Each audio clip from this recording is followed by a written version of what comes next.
Bismillahirrahmanirrahim. Assalamualaikum warahmatullahi wabarakatuh.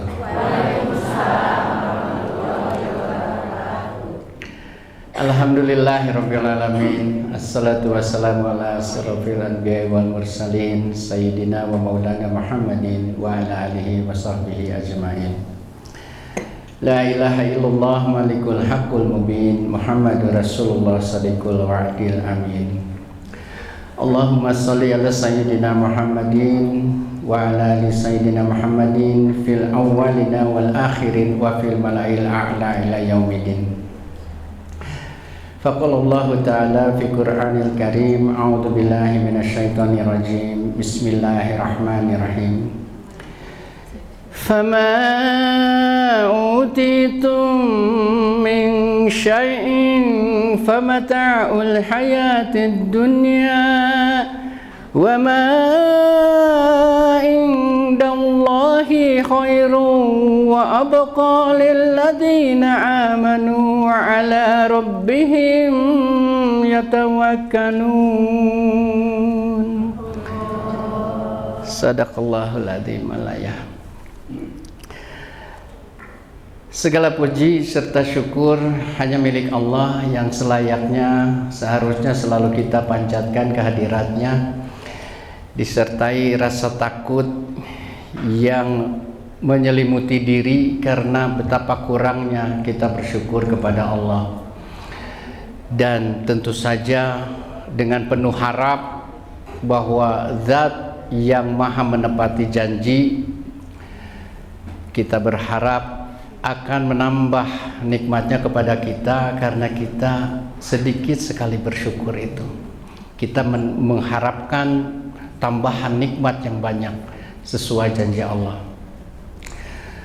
Semoga salawat serta salam selalu tercurah kehadiran junjungan role model, uswatun hasanah, idola manusia, contoh bagi manusia seluruh alam, yang mulia Rasulullah Muhammad sallallahu alaihi wasallam beserta keluarga, para sahabat, dan insya Allah juga sampai kepada kita yang mengaku setia kepada ajarannya, mencontoh segala perilakunya dalam kehidupan sehari-hari hingga akhir zaman. Amin ya Allah ya Rabbal alamin. Saya juga ingin mengucapkan terima kasih kepada DKM dan para pengurus Masjid Al-Ikhwan ini, terutama Kang Satya, juga Teh Ireng, juga saya tenyangkit ya satepang Teh Ireng di dia agendanya rahasia Teh Ireng. Alhamdulillah, hatur nuhun sudah menghadirkan saya di sini. Dan hapunten Bapak Ibu, saya di luhur kieu aduh mani asa nate kedana saya aneprok dihandap oge sasarengannya. Semoga ini tidak menjadi pembeda di antara kita sama.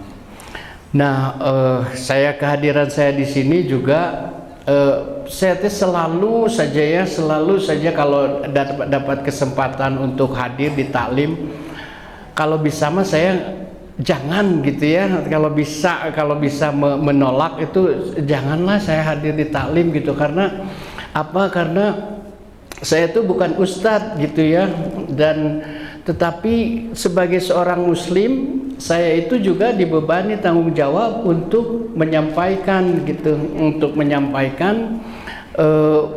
karena kita ini umat dakwah gitu ya, da'a yad'u, perintahnya ud'u. Kita sama-sama sudah hafal ayatnya ya. Ud'u ila sabili rabbika bil hikmati wal mau'izatil hasanati wajadilhum billati hiya ahsan.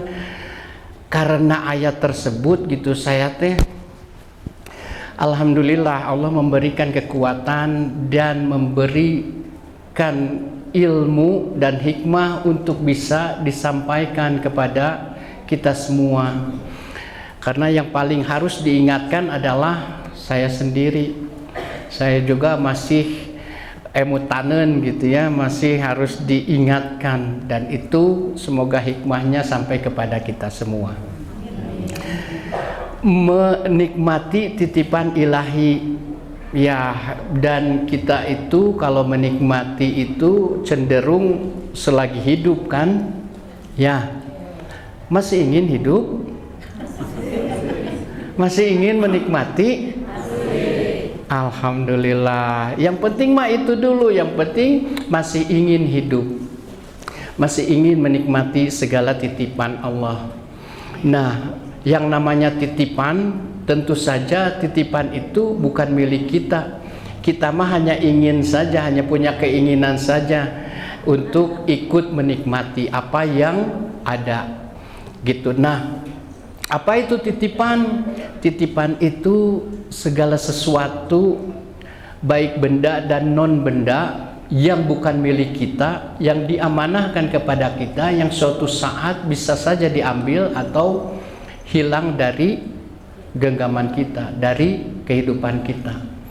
Jadi kita nggak boleh komplain, dah ini mah titipan, segala sesuatunya juga. Apapun yang ada melekat pada diri kita, kata Allah tadi dalam firman-Nya, apapun yang kenikmatan yang diberikan oleh Allah kepada kita itu hanya sementara saja. Kenikmatan yang sesungguhnya ada pada Allah, kenikmatan dunia dan akhirat ada pada Allah. Dan bagi orang-orang yang memiliki iman di dalam dirinya hanya kepada Allah bertawakal. Jadi segala sesuatunya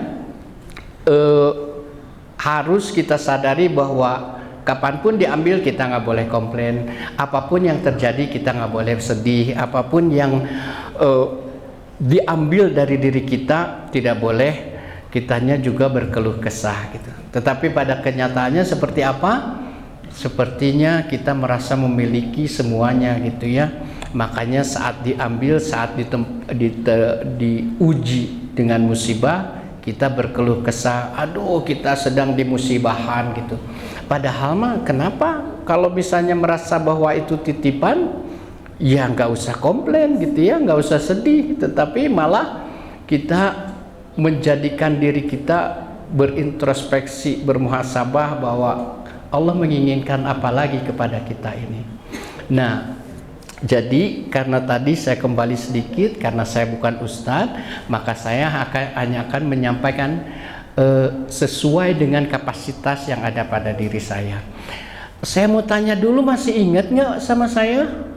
Ada yang masih ingat? Karena kalau di tempat lain, ini teh si Akang yang itu teh, katanya gitu. Si Akang yang mana teh itu yang temannya Kang Fatur katanya. Jadi yang diingatnya teh Kang Fatur. Iya, sama saya mah nggak inget, jadi ingetnya si Akang itu teh gitu ya. Nah, untuk mengingatkan saja, apakah ini teh benar si Akang itu teh? Coba ya. Setiap saat, setiap waktu, ku ingat dirimu. Setiap salat 5 waktu, ku ingin berjumpa.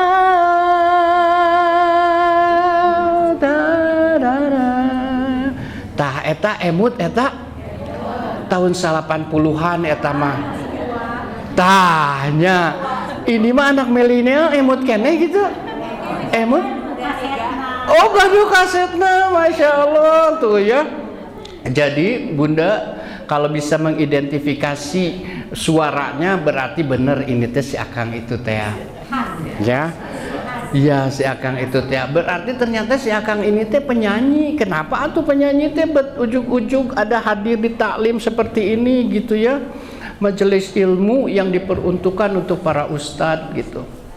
Tetapi kembali bahwa tadi kita ini sebagai seorang muslim diwajibkan untuk bekerja sama, tawasau bil haq, tawasau bis sabar. Maka itu bisa dilakukan oleh setiap muslim gitu ya, sesuai dengan kapasitasnya masing-masing. Nah, kapasitas saya dari 90-an tadi itu aduh udah tua atuh cenah gitu ya. Sami saya oke gitu, berarti ada pengalaman yang ingin dibagikan. Dan tadi juga perintahnya adalah menyampaikan hikmah dengan pengajaran yang baik tanpa bermaksud mengajarkan. Dalam hal ini tentu saja saya ingin sharing tentang menikmati titipan ilahi di dunia saya, dunia musik yang pernah saya alami. Sampai sekarang saya ini masih bergelut, masih berkecimpung di dunia musik. Nah, kita mah lupakan dulu ikhtilaf bahwa musik itu haram dan sebagainya, Bunda, Ayah. Itu mangga perlu kajian khusus tentang itu gitu ya. Tetapi saya mempunyai pemahaman, mempunyai dalil tersendiri dengan kenapa saya masih berkecimpung di dunia musik gitu ya. Semoga Allah mengampuni saya dan menyempurnakan petunjuknya untuk saya. Amin. Jadi saya ini lahir dari keluarga biasa-biasa, bukan saya ya, kami, karena kami itu berenam, adik Jawa itu berenam, dan saya melihat membandingkan dalam arti membandingkan bukan membanding-bandingkan, tetapi melihat membandingkan bahwa segala sesuatu yang ada itu pacabakan kita, istilah orang Sunda maya. Kalau pacabakan itu apa? Profesi, ya, pekerjaan lah ya gitu. Nah, mau berdagang, mau jadi pegawai negeri, mau jadi apapun gitu ya, pengusaha dan sebagainya gitu. Pada intinya kita ini pertama-tama dititipi oleh Allah itu paling tidak 4 hal. Apa saja 4 hal itu? Paling tidak yang saya rasakan ya, kita ini pada awalnya dititipi, pada awal masa perjuangan kita gitu, dititipi masa muda, dititipi kesehatan yang prima, yang luar biasa. Kita ini memulai karir bermusiknya di usiaan 20 ya, masa-masa SMA itu ya, masa 20 21 gitu. Tetapi semakin serius itu di 23, setelah selesai SMA itu kita mulai serius. Dan kita itu masih diberi kesehatan yang luar biasa ya, bentuk badan yang sempurna, alhamdulillah, dan kita teh kararasep gitu, alhamdulillah. Ya, kata ibu saya, kata ibu masing-masing, dah atuh putrana pameget pasti kararasepnya gitu. Dan itu tuh alhamdulillah. Dan kita sama-sama punya keinginan untuk waktu itu hanya sebagai hobi saja gitu ya, hanya sebagai hobi berkecimpung di dunia musik, tidak terbayang bahwa hal ini akan menjadi profesi pacabakan yang mendatangkan nafkah untuk kehidupan kita. Kita belum terbayang seperti itu, karena pada awalnya juga kita main di manggung di mana-mana gitu, tidak pernah dibayar, hanya dibayar oleh cap nuhun gitu, hatur nuhun Kang, hatur nuhun gitu ya. Atau paling banter juga, nah ini aduh masya Allah, ini teh mana teh apa, teh kotak gitu ya. Dulu teh kotak banget asli, yang ini Kang hatur nuhun gitu, teh kotak asli, sarang bungkusan gitu ya, pas dibuka roti hiji, sarang teh kotak, hatur nuhun Kang, kita main. Bahkan dia bukan cuma tidak dibayar, tetapi pernah pada satu saat masa perjuangan kita itu manggung di satu tempat gitu ya, pengen manggung di satu tempat, dan kita itu sama panitia yang sudah hadir dari jam 8 malam. Dulu di Bandung itu musimnya, sekarang mah kayaknya udah sulit ya menemukan panggung-panggung 17-an. Apalagi di Cimahi mah itu mah juaranya. Banyak lahir rocker-rocker dari Cimahi yang luar biasa, penyanyi-penyanyi keren gitu ya. Termasuk Jamrut grupnya ya, Jamrock dulu mah. Terus ada Inka Kristi, ada Yosi Luki, ada Teh Mel Sandi, masya Allah, Teh Mel Sandi juga aya nama di ulem kamamana, tepang di Lumajang, tepang di teh. Kemarin Teh Mel Sandi kesini, tetapi bukan nyanyi katanya, apa? Ngaji katanya. Masya Allah. Jadi Teh Mel mah memang dari dulu dikenal skori yang luar biasa ya.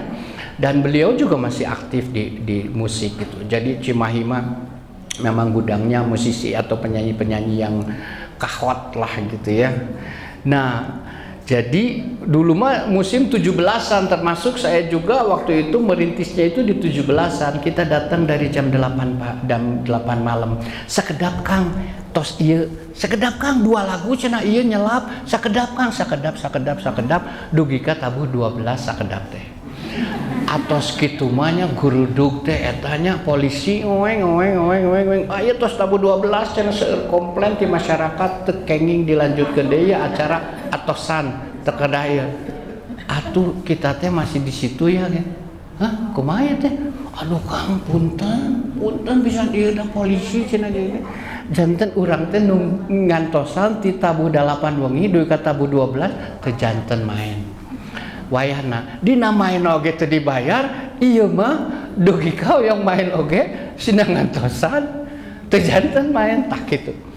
Jadi karena kita masih muda kita resep we, oh masyaallah muhun Kang bios tos sabios muhun gitu. Karena kita masih muda resep we gitu ya, Allah memberikan titipan tenaga yang luar biasa, menunggu 4 jam juga kita senang-senang aja gitu. Karena itu tidak terbayang juga bahwa itu sebuah perjuangan, dan kita juga tidak berharap bahwa ini akan menghasilkan apa gitu ya. Tidak berharap, kita benar-benar menikmati saja gitu. Menikmati saja apa yang diberikan sama Allah. Pada waktu itu juga tidak menyadari bahwa semua itu adalah titipan, bahwa semua itu adalah sementara saja gitu ya. Jadi kita itu dititipi tenaga masa muda yang luar biasa dan keinginan untuk bisa berkarir di dunia musik. Meskipun pada waktu itu konteksnya masih reresepan, masih hobi gitu ya. Nah setelah itu kesempatan terbuka lagi terus, karena kita memang rajin mencari panggung-panggung gitu. Seperti halnya pekerjaan-pekerjaan lain juga, hal ini tuh pasti secara tidak sadar dititipkan kepada kita. Mau apa saja profesinya, silakan. Mau berdagang juga sama. Saya juga pernah berdagang 4 tahun, saya berdagang, saya buka kafe gitu ya. Jadi saya tahu seperti apa romantika sebagai pedagang awalnya gitu ya, ngantosan dedepen anu sumping gitunya, anu meser teh aduh mani dedepen nya anon beheung sasangaleun gitu ya, liuk teu aya deui wae gitu ya. Tetapi saat Allah memberikan gitu pengunjung, aduh masya Allah, dan itu teh sempet berat gitu. Berdagang makan gitu ya, dan berdagang itu kan 8 dari pintu rizki itu, dari 9 pintu rizki 8-nya ada di tijaroh, ada di perdagangan. Insya Allah perdagangan itu kalau kitanya jujur barokah.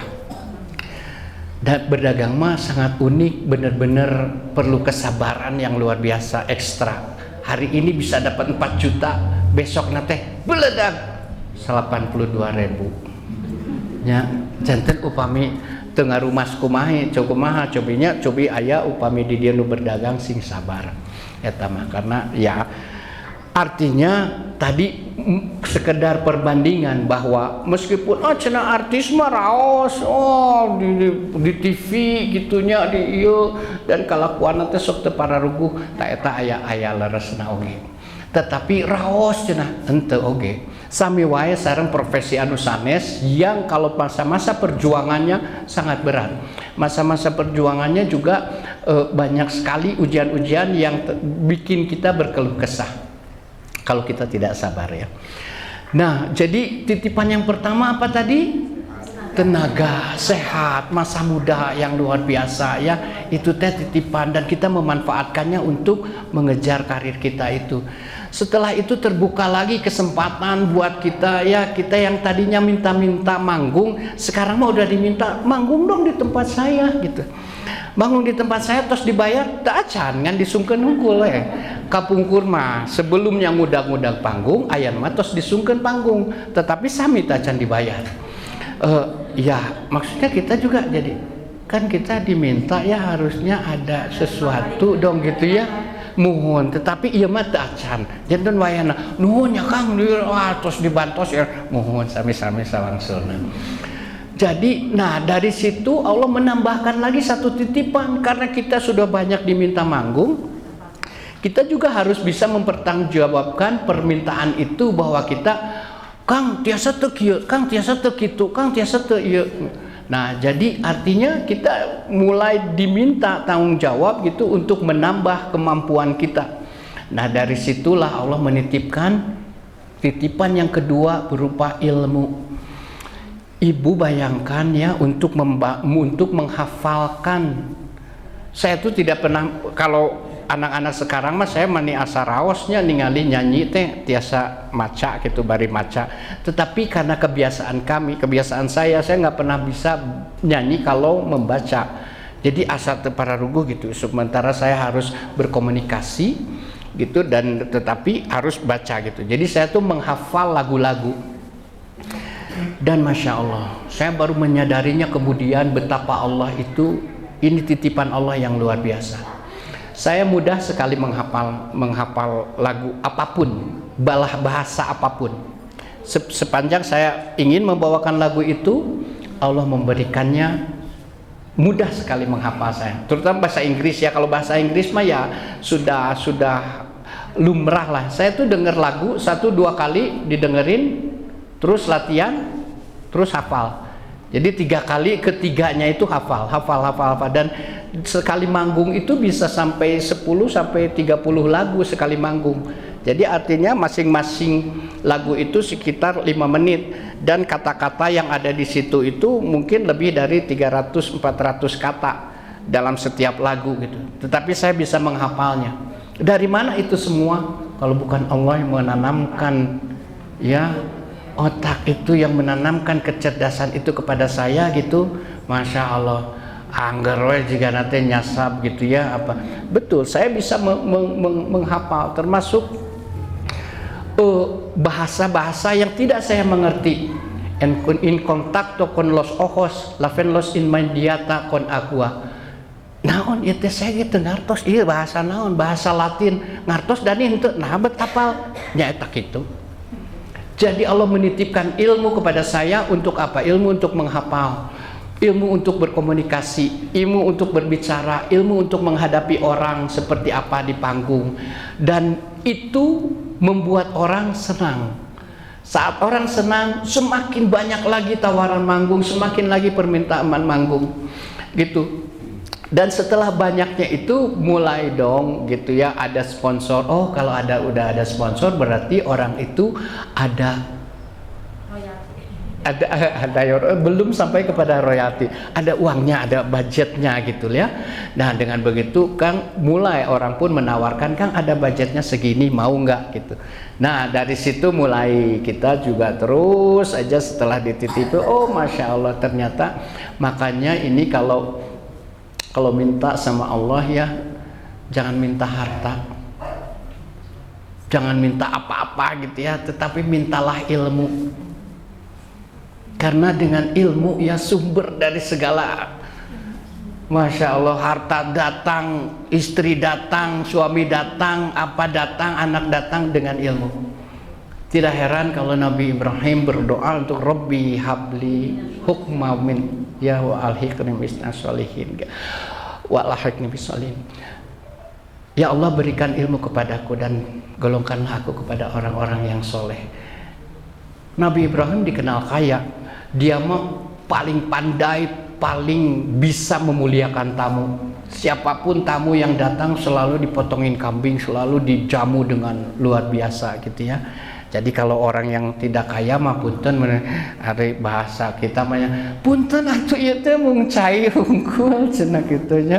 Tetapi Nabi Ibrahim mah tidak, apapun yang dia punya dikeluarkan untuk tamunya.